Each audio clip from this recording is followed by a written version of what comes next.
হয়েছে সেটা কিন্তু সত্যি প্রমাণিত হয়নি। পাশাপাশি কপিল সিব্বল আরো একটা কথা বলছেন, তিনি বলছেন যে ইচ্ছাকৃতভাবে কিন্তু ইডিকে মামলাকারী হিসাবে চিহ্নিত করা হয়েছে বা ইডি ইচ্ছাকৃতভাবে মামলাটা করেছে। দেখো, এই মুহূর্তে কপিল সিব্বলকে ডিফেন্ড করেছেন এবং ডিফেন্ড করে সলিসিটর জেনারেল তুষার মেহতা সরকারের তরফ থেকে তিনি কিন্তু স্পষ্ট বলছেন যে that's a fact that happened, it was covered by news cameras. অর্থাৎ আমাদের সংবাদ মাধ্যমের ক্যামেরায় কিন্তু ধরা পড়েছে যে মুখ্যমন্ত্রী তিনি গিয়েছিলেন, তিনি ইনভেস্টিগেশন বা রেডের মাঝখানে ঢুকে যান, এবং সেটাই কিন্তু এই মুহূর্তে সুপ্রিম কোর্টের কাছে প্রার্থনা করা হয়েছে এবং সলিসিটর জেনারেল সেটাই বলছেন। একদম তাই। আর এক্ষেত্রে ইডির যে আইনজীবী অর্থাৎ কপিল সিব্বল, তিনি বলছেন যে আসলে ঠিক কি ঘটনা ঘটেছিল সেই ঘটনা আমি বলবো। এবার তখন তার প্রশ্নের উত্তরে বা তিনি যেটা বললেন তার উত্তরে বিচারপতি তিনি বলছেন হতে পারে ইডি ডেপুটি ডিরেক্টর তিনি ঘটনায় ছায়ার মতো ছিলেন, অর্থাৎ তিনি সেখানে প্রেজেন্ট ছিলেন না কিন্তু তিনি সেখানে ছায়ার মতো ছিলেন।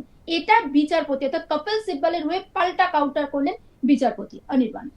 একেবারে দেখো, এই মুহূর্তে দাঁড়িয়ে কিন্তু স্পষ্টত একেবারে মৌলিক অধিকার নিয়ে যেমন কথা হচ্ছে তেমন কিন্তু কোন সংস্থা মৌলিক অধিকার নিয়ে মামলা করতে পারে এইটা নিয়েও কিন্তু একটা প্রশ্ন করা হয়েছে বিচারপতির তরফ থেকে।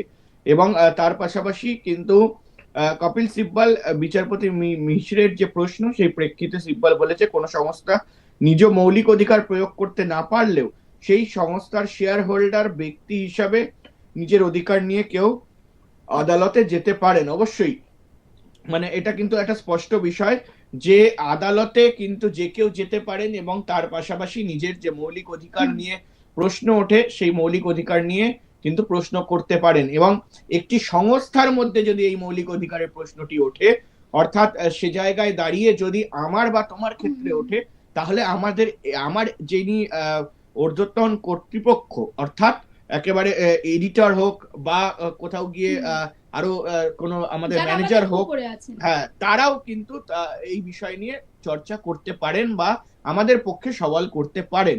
ফলে এটা খুবই একটা মানে সহজ একটা বিষয় যে একটা কোথাও গিয়ে ব্যক্তিগত স্বার্থ ছাড়া যদি কোনো রকম গ্রুপ বা কোনো রকম ক্লাব বা কোন রকম অফিসের ক্ষেত্রে এই ধরনের সংস্থার ক্ষেত্রে এই ধরনের জিনিসগুলো হয়, তাহলে কিন্তু এই ঊর্ধ্বতন কর্তৃপক্ষ গিয়ে করতে পারে।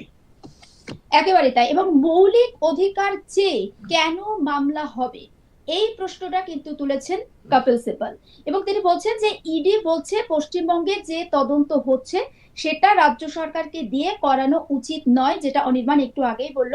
সিবিআই কে দিয়ে তদন্ত করা হোক, কিন্তু তার জন্য আইনে আলাদা সংস্থান আগে থেকেই রয়েছে। তারপরেও কেন মৌলিক অধিকার চেয়ে মামলা হলো এই প্রশ্নটা কিন্তু তুলেছেন কপিল সিব্বল। একেবারে দেখো, এই মুহূর্তে দাঁড়িয়ে কিন্তু সেটাই সব থেকে বড় প্রশ্ন যে সুপ্রিম কোর্ট এর যে এগেনস্টে সেই এগেনস্টে তিনি কি বলেন। কিন্তু সুপ্রিম কোর্ট কয়েকটি কথা স্পষ্ট করে বলেছেন যে একেবারে বলা যায় যে এই যে মামলা সেই মামলাকে কিন্তু বারবার করে সুপ্রিম কোর্ট তারা কিন্তু খুব মানে একেবারে বলা যায় যে খুব কিন্তু একেবারে সবকিছু পুঙ্খানুপুঙ্খভাবে কিন্তু বিষয়টাকে দেখছে। এবং তার পাশাপাশি কিন্তু সরকারের তরফ থেকে ইডির আইনজীবীর তরফ থেকেও কিন্তু একেবারে পশ্চিমবঙ্গ সরকারের যে বিভিন্ন দোষগুলো রয়েছে সেগুলোকে তুলে ধরা হচ্ছে বারবার করে।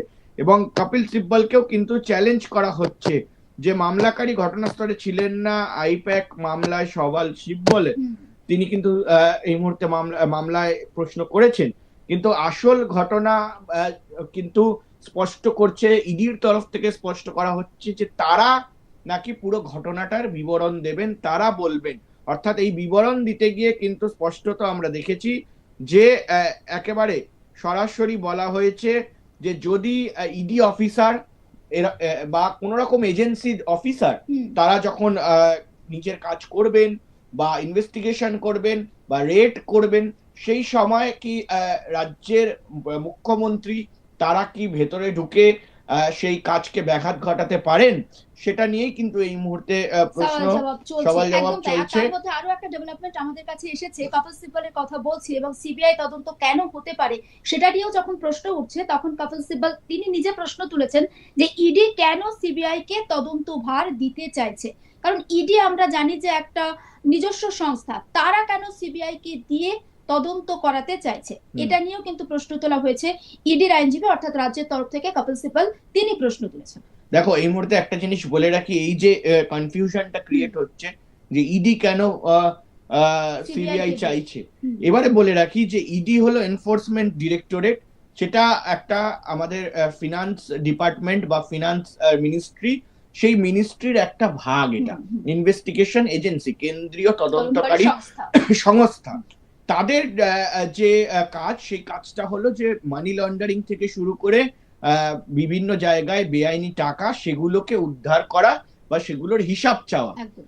তারা কোনোভাবে কিন্তু কোনো ক্রাইম কে ইনভেস্টিগেট করে না। ক্রাইম ইনভেস্টিগেট করে কারা? সিবিআই, অর্থাৎ সেন্ট্রাল ব্যুরো অফ ইনভেস্টিগেশন। তারা একেবারে তারাও কেন্দ্রীয় তদন্তকারী সংস্থা, এবং তারা সেই ক্রাইমটাকে ইনভেস্টিগেট করে।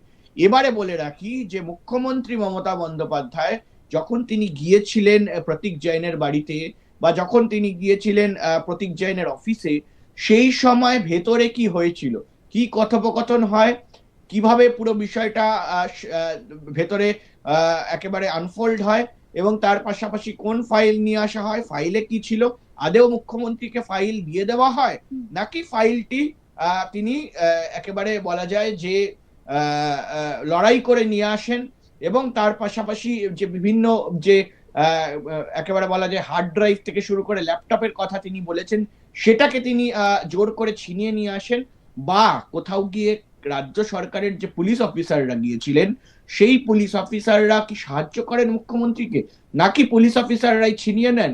এই পুরো ঘটনাটা, এই পুরো বিষয়টা কিন্তু সিবিআই ইনভেস্টিগেশন চাইছে এই মুহূর্তে ইডি। এবং সিবিআই ইনভেস্টিগেশন যেটা হবে, সেটা হওয়ার পর যদি কোন রকম ভাবে মুখ্যমন্ত্রী দোষী সাব্যস্ত হন, বা রাজ্য পুলিশের কোন বড় পুলিশ অফিসার যদি দোষী সাব্যস্ত হন, তাহলে কিন্তু বড় থেকে বড় সাজা হতে পারে। অর্থাৎ সে জায়গায় দাঁড়িয়ে কিন্তু সেটারই বিরোধিতা এই মুহূর্তে কপিল সিব্বল করছেন, এবং যে বিষয়গুলো নিয়ে আমরা আলোচনা করছি সেই প্রশ্নগুলোও কিন্তু কপিল সিব্বল তুলেছেন। এবং দেখো তিনি বলছেন যে ইডি রাজস্ব দপ্তর, যেটা আমরা আগেই বলছিলাম, তিনি বা ইডি সরাসরি কোনো মামলা করতে পারে না, এই পয়েন্টটাও তোলা হয়েছে কপিল সিব্বলের তরফে। পাশাপাশি কপিল সিব্বল আরো বলছেন এই নির্দিষ্ট মামলায় ইডি তো আদেও কোনো ব্যক্তি সত্তাই নয়, যেটা আমরা এক্ষুনি বলছিলাম, ইডি একটা সংস্থা, তাহলে তারা কি কোনোভাবে মামলা করতে পারে, এই প্রশ্নটাও কিন্তু রাজ্যের তরফ থেকে তোলা হয়েছে। অর্থাৎ অনির্বাণ ঠিক যেমনটা বলছিল যে নিজেদেরকে ডিফেন্ড করার জন্য মুখ্যমন্ত্রী মমতা বন্দ্যোপাধ্যায় তিনি সেখানে পৌঁছে গিয়েছিলেন, যে মামলার ইডি সেখানে তদন্ত করতে এসেছিল, তিনি কি একটা রাজ্যের প্রশাসনিক প্রধান হিসাবে এইভাবে কেন্দ্রীয় তদন্তকারী একটা সংস্থা তার